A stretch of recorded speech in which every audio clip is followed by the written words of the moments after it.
Hi, my name is Zeno, maybe you know, and I have been working with human design since '93.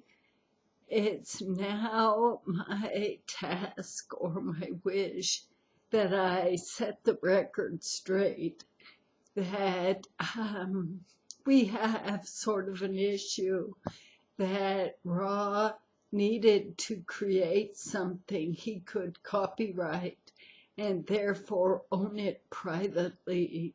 And that was okay. It was kind of all right with me until we got a little further in this story. And I would say that I understood only after a long period of time that Ra did not serve humanity, quite the opposite, that his interpretation is a crime because it distorts things so you can't find your way through.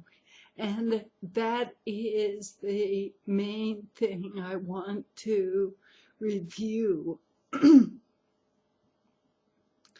I have been in a very specific role to Ra since the beginning. And when I first met him, I tell you, I was thrilled with human design.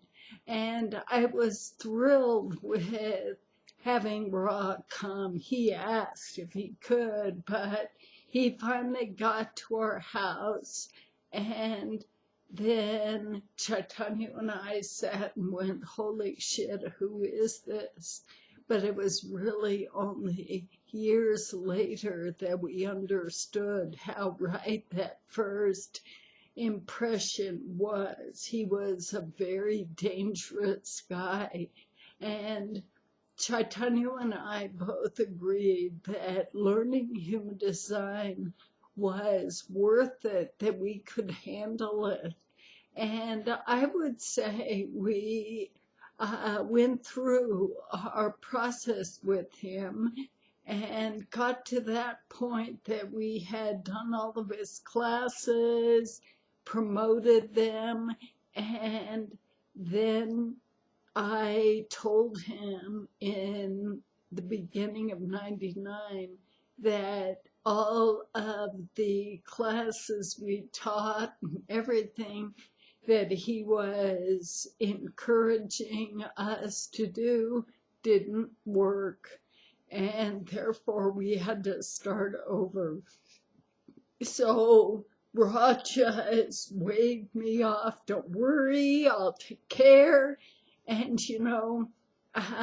because I had spent a few months trying to sort out how to go about it, I was very able when Ra excommunicated me that it was evident that my original idea was Ra didn't want anyone to know that I found him sort of a charlatan, not for real, but that really wasn't my motivation.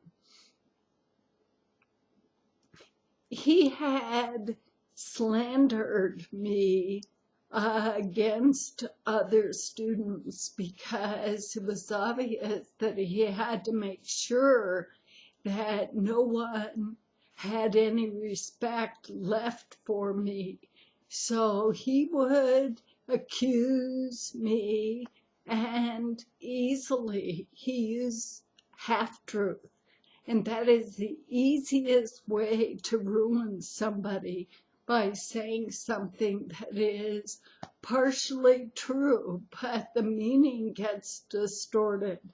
So I just wanted to go on the record of saying this was not an enlightened meditator at all. Ra was a psychopath. By definition, he fulfills this. And you know, the thing about psychopaths is that they are very charming, and without a question, I was totally smitten with him, which, to Chaitanya's credit, he found really sort of offensive. But anyway, Ra never had any interest whatsoever in pursuing me, and so that didn't go anywhere. However, just to say, I really want people to understand that I was a complete fan of Ra.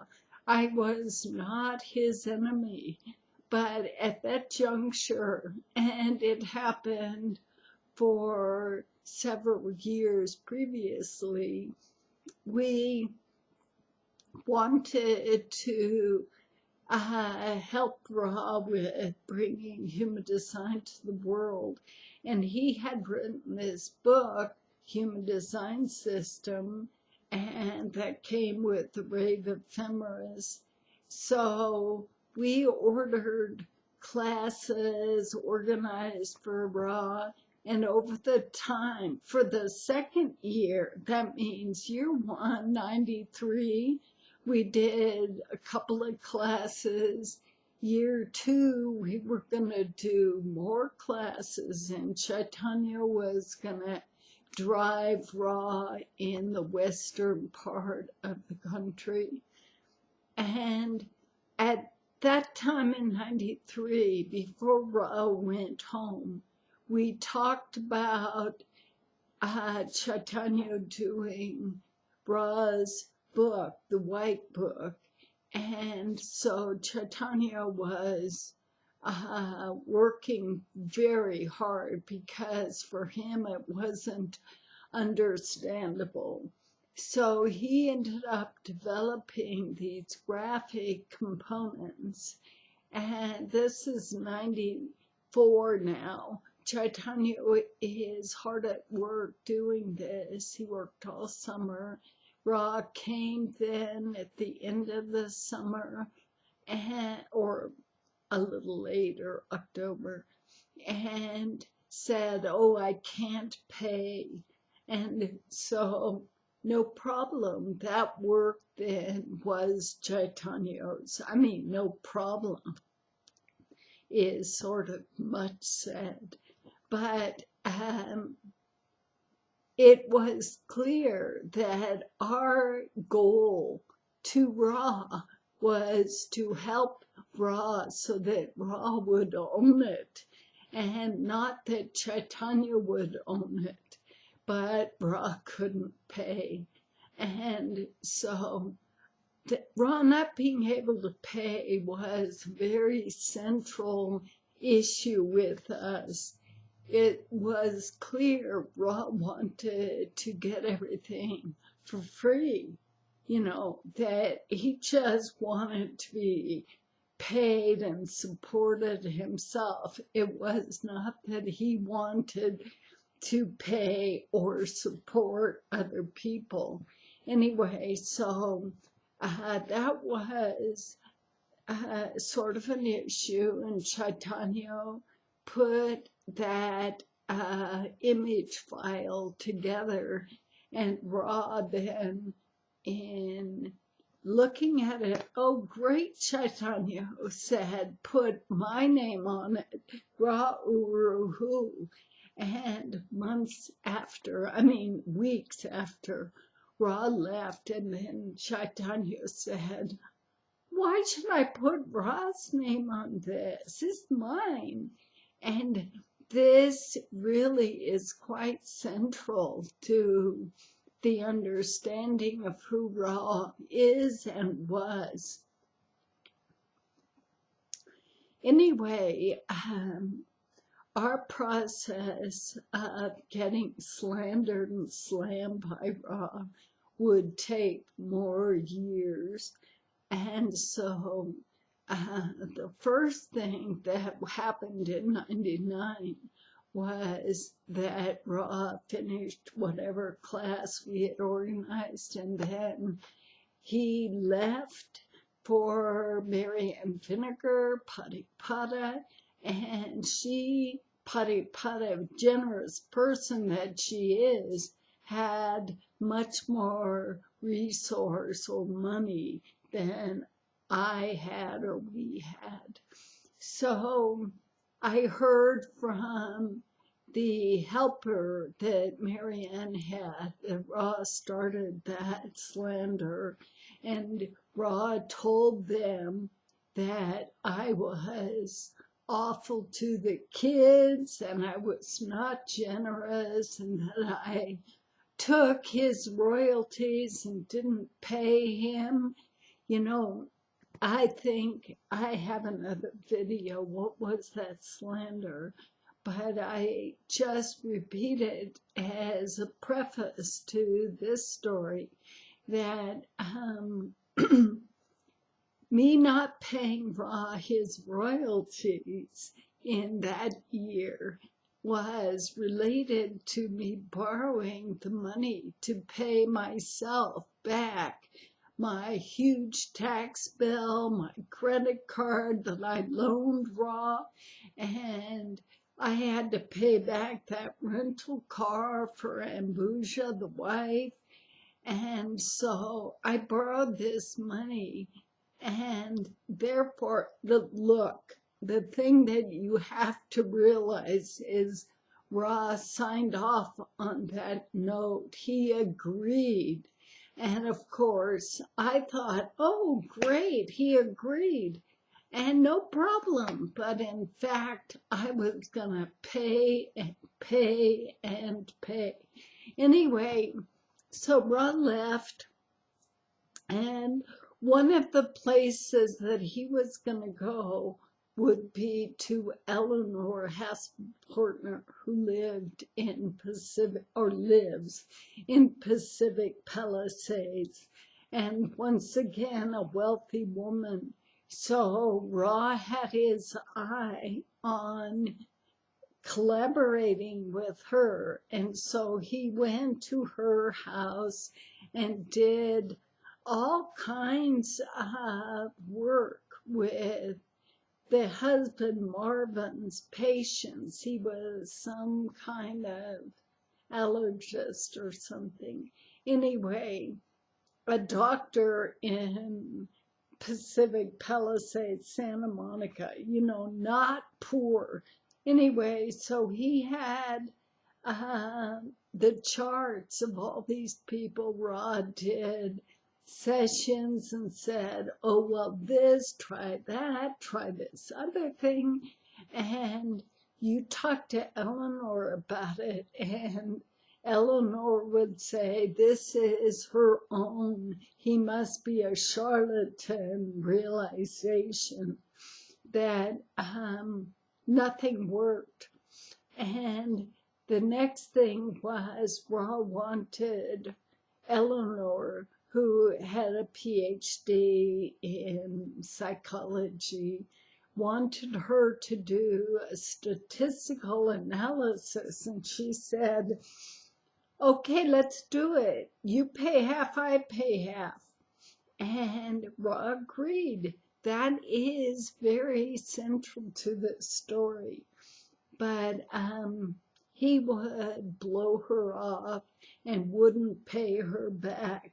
This was his modus operandi, and this was her straw that broke the camel's back. It's like he's not a trustworthy human being.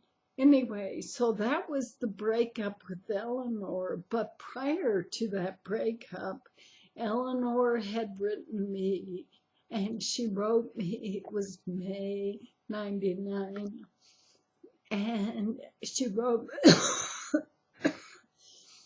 me that Ra told her and others to ignore my copyright whole story. And he said, oh, don't worry, it's mine. And so Marianne transcribed audio tapes and put those out. Marianne's view was that part of the reason human design didn't flourish was because Chaitanya and I were way too stingy. We should give stuff away. And she freaked me out, and I said, oh, please don't. You are so influential, which she is. And so anyway,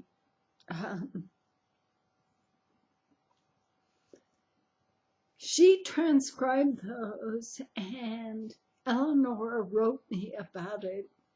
I was so devastated. I mean, we are talking really devastated that Ra had now gone to Sedona, seeing Marianne, and then California, seeing Eleanor.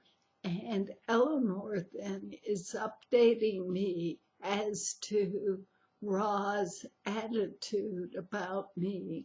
Okay, so this is May 99. I'm gonna leave in just days to go see my daughter graduate from Smith College, and my sister and brother-in-law will join me in Northampton, Massachusetts.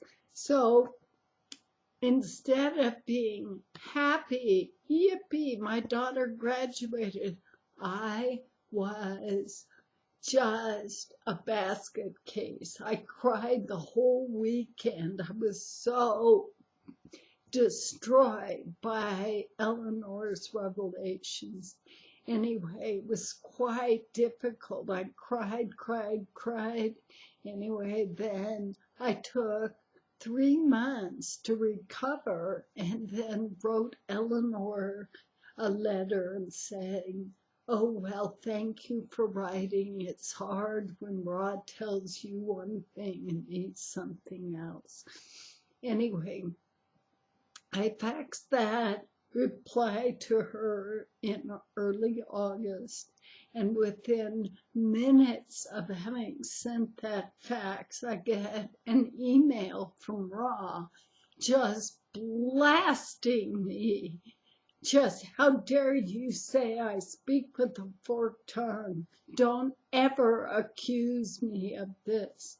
And so Eleanor had taken my heartfelt reply and just immediately sent it to Ra. Now, of course, years later, I understand it a lot better than I did at that moment. But when I got that email from Ra, I was just heartbroken. I mean, it was horrible for me that Eleanor would betray me like that, use me to ingratiate herself with Ra. So anyway, it didn't change anything. He wrote that email, sent it, and within, I mean, I was heartbroken, like I said. Within hours, I was blind in my eye. I don't know, right eye seems weird. Seems like it was the left.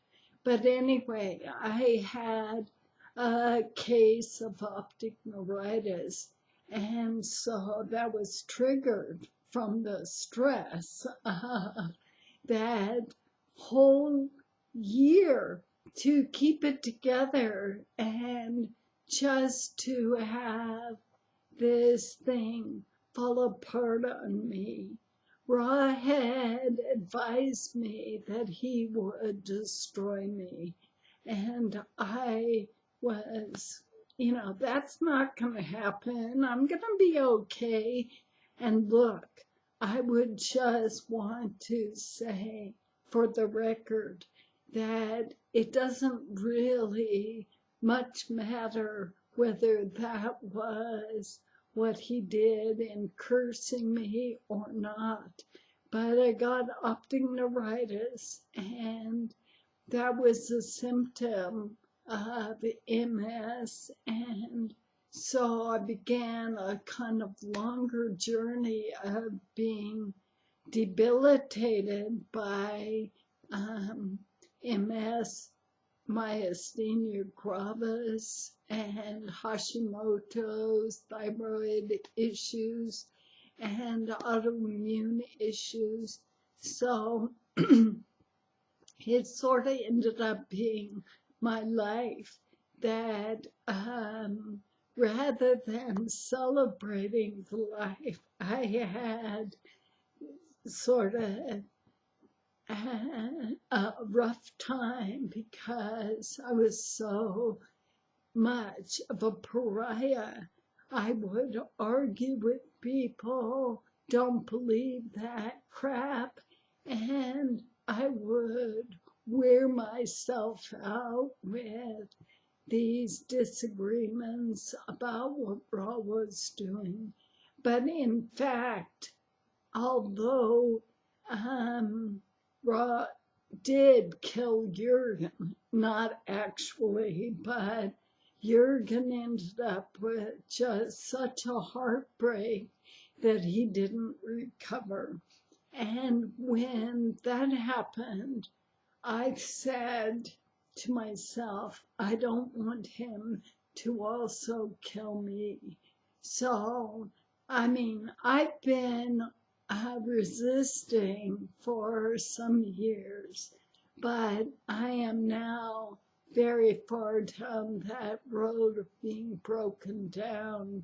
And so I don't want to leave the planet without telling clearly what Ra's mistakes were, what he did.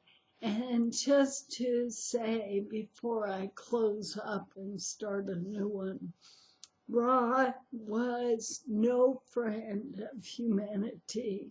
He thought people were stupid and fools and only wanted to be told what to do. And, here's my warning. You think Ra's some kind of saint, or he should have been some good guy because look at that gift he was giving. But he absolutely was interested only in being a very rich man. When he first came, he said, oh, you're going to be so lucky to do this work with me. I'll make you richer than Bill Gates. And, it's kind of, It was very hard for us to get an audience. Our biggest audience was here in Taos in '93. And thereafter, we never could get 50 people in an audience. It was a slog to get 20 people into a class. Anyway, so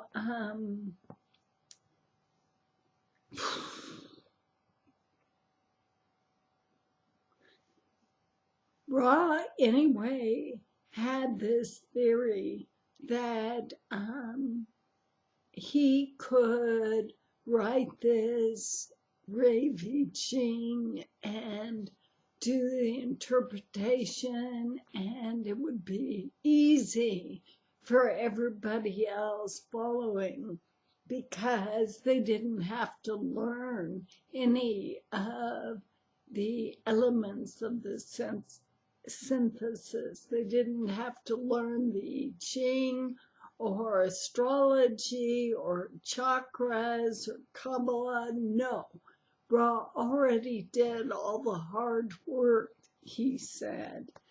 And therefore, he made it easy for somebody to do a reading. And now I close and start another one.